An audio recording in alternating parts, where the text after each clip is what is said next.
10 റെസ്റ്റോറന്റുകളിൽ 9 ആദ്യ വർഷത്തിനുള്ളിൽ അടച്ചുപൂട്ടുന്നു. 18 മാസമാകുമ്പോഴേക്കും ഈ സംഖ്യ വീണ്ടും ഉയരുന്നു. ഇതൊരു വ്യവസായത്തിന്റെ പരാജയമല്ല, ഒരു ബ്രാൻഡിംഗ് പ്രശ്നവുമല്ല. ഇത് ഭക്ഷണത്തിന്റെ പ്രശ്നം പോലുമല്ല. ആളുകൾക്ക് ഭക്ഷണം ഇഷ്ടമില്ലാത്തതുകൊണ്ട് റെസ്റ്റോറന്റുകൾ തകരുകയല്ല ചെയ്യുന്നത്. സ്ഥാപകർ ചില ഘടനാപരമായ തെറ്റുകൾ വരുത്തുന്നതുകൊണ്ടാണ് അവ സത്യത്തിൽ തകരുന്നത്. തുടക്കത്തിൽ അത്ര ഉപദ്രവകരമായി തോന്നാത്ത ഈ തെറ്റുകൾ കാലക്രമേണ വഷളാവുന്നു. ഈ വീഡിയോയിൽ നമ്മൾ അത്തരം ചില തെറ്റുകളെക്കുറിച്ചാണ് പറയാൻ പോകുന്നത്.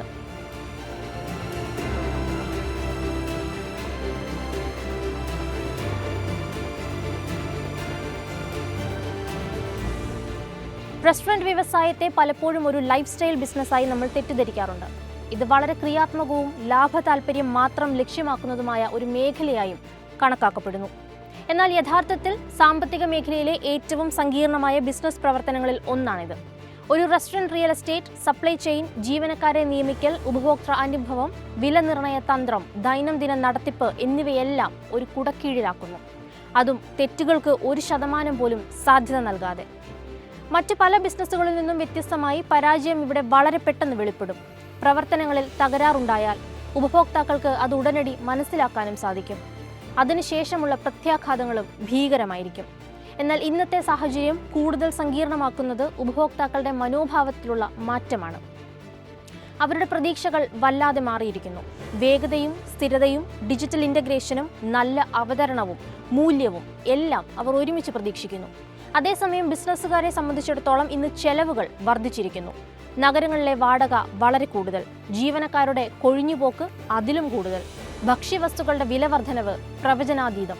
അതുകൊണ്ട് റെസ്റ്റോറന്റ് നടത്തുക എന്നത് ഉയർന്ന ചെലവും കുറഞ്ഞ സഹനശേഷിയുമുള്ള തത്സമയ പ്രവർത്തനങ്ങളെ അടിസ്ഥാനമാക്കിയുള്ള ഒരു ബിസിനസ്സാണ്. എന്നിട്ടും പല സ്ഥാപകരും ഇതിനെ ഒരു സിസ്റ്റമായി കാണാതെ ഒരു ആശയമായി മാത്രം കണ്ടുകൊണ്ട് ഈ മേഖലയിലേക്ക് കടന്നു വരുന്നു. ആ പൊരുത്തക്കേടിലാണ് മിക്ക പരാജയങ്ങളും തുടങ്ങുന്നത്. റെസ്റ്റോറന്റ് ബിസിനസ്സുകളുടെ തകർച്ച സാധാരണയായി ചില പ്രധാനപ്പെട്ട പിഴവുകളിലേക്ക് നമുക്ക് ചുരുക്കാൻ സാധിക്കും.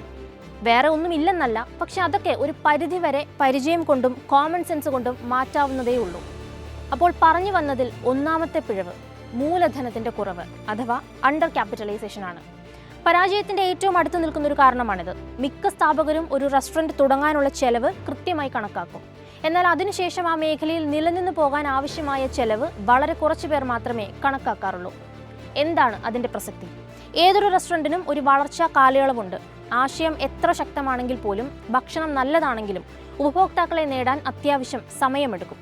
ആളുകൾക്കിടയിലേക്ക് എത്തിപ്പെടാനും സ്ഥിരമായൊരു കസ്റ്റമർ ബേസ് ഉണ്ടാക്കാനും കാര്യമായ സമയം തന്നെ വേണ്ടിവരും. എന്നാൽ കാര്യമായ വരുമാനമില്ലാത്ത ഈ കാലയളവിൽ നിശ്ചിതമായി നിലനിൽക്കുന്ന ചെലവുകൾക്ക് ഒരു മാറ്റവും വരുന്നില്ല. വാടക, ശമ്പളം, യൂട്ടിലിറ്റികൾ, സപ്ലൈ ചെലവുകൾ ഇവയെല്ലാം എല്ലാ ദിവസവും തുടരുക തന്നെ ചെയ്യുന്നുണ്ട്. ഇത്തരത്തിലൊരു റെസ്റ്റോറൻറ്റിന് സ്ഥിരത കൈവരിക്കുന്നതിന് മുൻപ് കയ്യിലുള്ള പണം തീർന്നു പോയാൽ അത് അവരുടെ ആശയം തെറ്റിപ്പോയതുകൊണ്ടല്ല പരാജയപ്പെടുന്നത്. അവർക്ക് സ്വയം തെളിയിക്കാൻ മതിയായ സമയം ലഭിക്കാത്തതുകൊണ്ടാണ്. ഇവിടെ പ്രായോഗികമായ ഒരു കാര്യം ഇതാണ്. റെസ്റ്റോറന്റ് നിർമ്മിക്കാൻ ഒരു നിശ്ചിത തുക ചിലവഴിക്കുന്നുവെങ്കിൽ വരുമാനത്തെ ആശ്രയിക്കാതെ കുറഞ്ഞത് 6 മാസത്തേക്ക് പ്രവർത്തിക്കാൻ ആവശ്യമായ അധിക മൂലധനം നിങ്ങളുടെ കയ്യിൽ ഉണ്ടായിരിക്കണം. ഇത്തരത്തിലൊരു കാലയളവ് മുന്നിൽ കാണാൻ കഴിയാതെ പോകുന്നതാണ് പ്രധാനപ്പെട്ട പരാജയം. ഇനി രണ്ടാമത്തെ പിഴവ് ദുർബലമായ പൊസിഷനിങ്. പുതിയ ഭക്ഷണങ്ങൾ ഇറക്കുന്ന പുതിയ ഷെഫിനെ പരീക്ഷിക്കുന്ന നല്ല മിക്ക റെസ്റ്റോറന്റ് സ്ഥാപകരും വിശ്വസിക്കുന്നത് അവർക്കൊരു കൃത്യമായ ആശയമുണ്ടെന്നാണ്.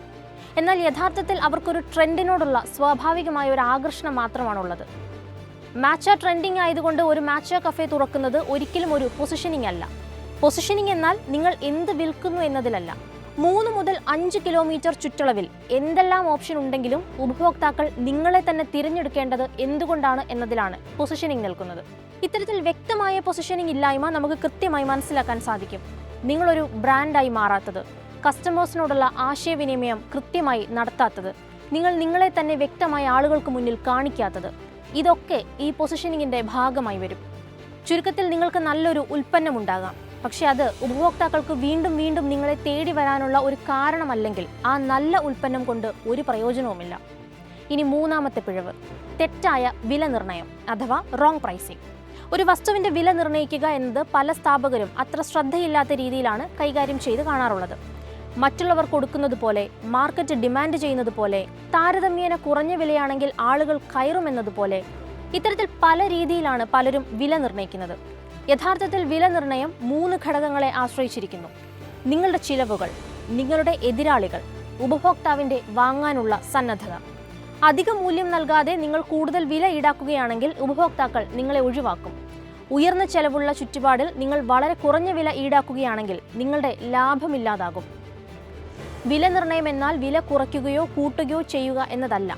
അതിൻ്റെ കൃത്യമായ അളവിലാണ് കാര്യമിരിക്കുന്നത്. നിങ്ങളുടെ വില നിർണ്ണയം നിങ്ങളുടെ ലൊക്കേഷൻ, ഉൽപ്പന്നം, ഉപഭോക്തൃ അടിത്തറ എന്നിവയുമായി യോജിക്കുന്നില്ലെങ്കിൽ മറ്റെല്ലാം ശരിയാണെങ്കിൽ പോലും ബിസിനസ് നിലനിൽക്കില്ല. ഇനി നാലാമത്തെ പിഴവ്, മോശം ലൊക്കേഷൻ. ലൊക്കേഷൻ എന്നാൽ എല്ലാവർക്കും കാണാൻ പറ്റുന്ന ഒരിടം എന്നത് മാത്രമല്ല അർത്ഥമാക്കുന്നത്. അത് ഡിമാൻഡ് പാറ്റേണുകളെ കുറിച്ച് കൂടി വിലയിരുത്തി ഉണ്ടാവേണ്ടതാണ്. ഏറ്റവും ഫലപ്രദമായ റെസ്റ്റോറൻറ്റ് ലൊക്കേഷനുകൾ 2 ഡിമാൻഡ് സ്രോതസ്സുകളായ കോർപ്പറേറ്റ്, റെസിഡൻഷ്യൽ എന്നിവ സംയോജിപ്പിക്കുന്നവയാണ്. കോർപ്പറേറ്റ് ഏരിയകൾ പൊതുവെ വാരാന്ത്യ ഉച്ചഭക്ഷണത്തിന് ആവശ്യക്കാർ ഇല്ലാത്തവയാണ്. എന്നാൽ റെസിഡൻഷ്യൽ ഏരിയകൾ വൈകുന്നേരങ്ങളിലും വാരാന്ത്യങ്ങളിലും ഉപഭോക്താക്കളെ കൊണ്ടുവരുന്നുണ്ട്. നിങ്ങളുടെ ലൊക്കേഷൻ ഈ 2 വിഭാഗങ്ങളെയും പിന്തുണയ്ക്കാൻ കഴിയുന്നില്ലെങ്കിൽ നിങ്ങളുടെ വരുമാനം സ്ഥിരതയുള്ളതായിരിക്കില്ല. ഉച്ചഭക്ഷണം വളരെ പ്രധാനമാണ്, പക്ഷേ അത് കൊടുക്കുക എന്നത് അത്യാവശ്യം നല്ല ബുദ്ധിമുട്ടുമാണ്. ഒരു റെസ്റ്റോറൻറ്റിന് സ്ഥിരമായി ഉച്ചഭക്ഷണം കൊടുക്കാൻ കഴിഞ്ഞാൽ അത് അത്താഴ വരുമാനത്തിലേക്കുള്ള സമ്മർദ്ദം കുറയ്ക്കും. രുചിയുള്ള ഉച്ചഭക്ഷണം വിളമ്പുന്ന ഇടത്തേക്ക് ആളുകൾ വൈകുന്നേരവും സ്വാഭാവികമായി എത്തും. ഇത് നേരത്തെ പറഞ്ഞ വരുമാനത്തിൻ്റെ സ്ഥിരത കൊണ്ടുവരാൻ സഹായിക്കും. ഇനി അഞ്ചാമത്തെ പിഴവ്, ദുർബലമായ പ്രവർത്തന സംവിധാനങ്ങൾ. പല റെസ്റ്റോറൻറ്റുകളും പൊതുവെ വ്യക്തിഗത താൽപ്പര്യങ്ങളാലാണ് പ്രവർത്തിക്കുന്നത്, മറിച്ച് കൃത്യമായ സിസ്റ്റങ്ങളിലല്ല. പല സമയങ്ങളിലും സ്ഥാപകൻ എല്ലാ കാര്യത്തിലും അനാവശ്യമായി ഇടപെടുകയും വ്യക്തിഗതമായ അഭിപ്രായങ്ങൾ പല കാര്യങ്ങളിലും പ്രതിഫലിക്കുകയും ചെയ്യുമ്പോൾ ജോലി ചെയ്യുന്ന ഇടവും ജോലി ചെയ്യുന്ന ആളുകളെയും ഇത് കാര്യമായി ബാധിക്കാൻ തുടങ്ങും. തുടക്കത്തിൽ അത്ര വലിയ രീതിയിൽ ഇത് പ്രകടമാവില്ലെങ്കിലും പോകെ പോകെ മൊത്തത്തിലുള്ള പ്രവർത്തനങ്ങളെ ഇത് ബാധിച്ചു തുടങ്ങും. ഈ പിഴവിനൊരു പോംവഴി എല്ലാ പ്രവർത്തനങ്ങളും ഏകോപിപ്പിച്ച് ചെയ്യുക എന്നതാണ്. ഓർഡറുകൾ, സേവനം, അടുക്കളയിലെ ഏകോപനം, ബില്ലിംഗ് എല്ലാം ഒരേ സമയം കൃത്യമായി പ്രവർത്തിക്കണം. കൃത്യമായ ഒരു ഘടനയില്ലാതെ കാര്യക്ഷമമല്ലാതെ പ്രവർത്തിക്കുന്ന ചെറിയ കാര്യങ്ങൾ പോലും പിന്നീട് വലിയ തകർച്ചകളിലേക്ക് മാറാൻ ഇടയുണ്ട്. ഇതിൻ്റെ പ്രധാന പ്രശ്നം ഇത്തരത്തിലുള്ള ഉള്ളിലെ പ്രശ്നങ്ങൾ ഏറ്റവും അധികമായി ബാധിക്കുന്നത് ഉപഭോക്താക്കളെയായിരിക്കും. ആറാമത്തെ പിഴവ്, ജീവനക്കാരെ കൈകാര്യം ചെയ്യുന്നതിൽ. റെസ്റ്റോറൻറ്റ് എന്നാൽ ആളുകൾക്ക് കൂടുതൽ പ്രാധാന്യമുള്ള ഒരു ബിസിനസ്സാണ്. അതുകൊണ്ട് തന്നെ ഉപഭോക്താക്കളുമായി നേരിട്ട് ഇടപെടുന്ന മികച്ച ജീവനക്കാരെ നിയമിക്കുക എന്നത് വലിയൊരു വെല്ലുവിളിയാണ്. കാരണം തെറ്റായ ഒരാളെ നിയമിക്കുന്നത് നിങ്ങളുടെ ബിസിനസ്സിൻ്റെ മുഴുവൻ വിശ്വാസ്യതയും തകർക്കും.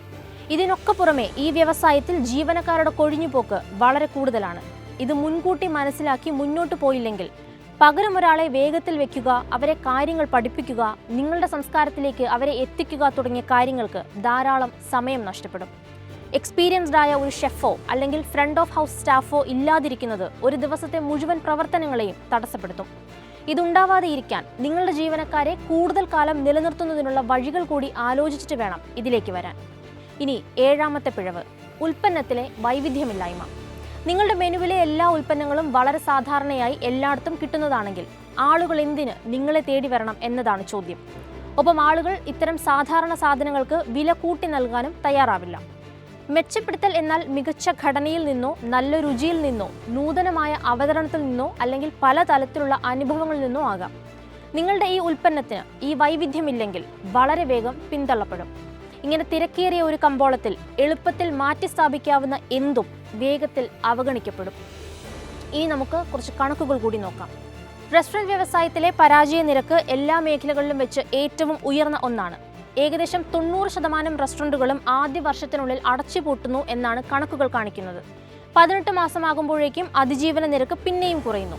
എന്നാൽ എല്ലാ റെസ്റ്റോറൻറ്റുകളും പരാജയപ്പെടുന്നുണ്ടോ എന്ന് ചോദിച്ചാൽ ഇല്ലെന്നാണ് ഉത്തരം. ചിലത് അതിവേഗം വളരുന്നു, ചിലത് ആഗോള ബ്രാൻഡുകളായി വരെ മാറുന്നു. അങ്ങനെയാണെങ്കിൽ എന്താണ് ഈ വ്യത്യാസത്തിന് കാരണം? എവിടെയാണ് ചിലർക്ക് മാത്രം പിഴയ്ക്കുന്നത്? ഇതിനൊരു കാരണം വിജയം താല്പര്യത്താൽ നയിക്കപ്പെടുന്നു എന്നതാണ്.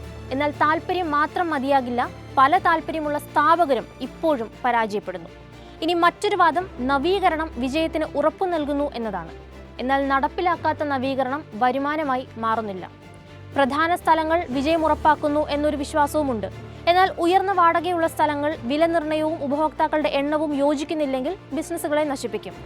ശക്തമായ ആശയങ്ങൾ പോലും തെറ്റായ സമയത്തോ തെറ്റായ പ്രേക്ഷകരിലേക്കോ എത്തുകയാണെങ്കിൽ പരാജയപ്പെടാം.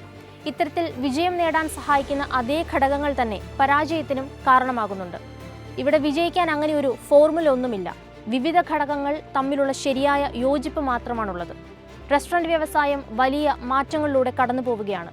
ഉപഭോക്തൃ താൽപ്പര്യങ്ങൾ മാറുന്നു. ചെറുപ്പക്കാർ ആരോഗ്യപരമായ ജീവിതശൈലിക്ക് പ്രാധാന്യം നൽകുന്നു. ചില ജനവിഭാഗങ്ങളിൽ മദ്യപാന ശീലങ്ങൾ കുറയുന്നു. അതേസമയം ഡിജിറ്റൽ സംയോജനം അത്യാവശ്യമായി മാറുന്നു. ഓർഡർ ചെയ്യൽ, പേയ്മെന്റുകൾ, ഡെലിവറി, ഉപഭോക്തൃ പ്രതികരണങ്ങൾ ഇതെല്ലാം ഓൺലൈനിലേക്ക് മാറിക്കൊണ്ടിരിക്കുന്നു. പ്രവർത്തനക്ഷമത എന്നത്തേക്കാളും പ്രധാനമായി മാറുന്നു. സാങ്കേതിക വിദ്യ ഇനിയൊരു ഓപ്ഷൻ അല്ല, അത് റെസ്റ്റോറന്റ് പ്രവർത്തനങ്ങളുടെ നട്ടെല്ലായി മാറുകയാണ്. ആഗോളതലത്തിൽ വിജയകരമായി വളരുന്ന ബ്രാൻഡുകൾക്ക് ശക്തമായ ആശയങ്ങളും ശക്തമായ സിസ്റ്റങ്ങളുമുണ്ട്. ഭക്ഷണത്തിന്റെ ഗുണനിലവാരം മാത്രം ആശ്രയിക്കുന്ന സ്വതന്ത്ര റെസ്റ്റോറന്റുകൾക്ക് മത്സരം കൂടുതൽ കഠിനമാകുന്നു. മുന്നോട്ട് പോകുമ്പോൾ ഈ വ്യവസായത്തിലെ വിജയികൾ നല്ല റെസ്റ്റോറന്റുകൾ മാത്രമല്ല, അവർ നന്നായി കൈകാര്യം ചെയ്യപ്പെടുന്ന ബിസിനസ്സുകൾ കൂടിയായിരിക്കും.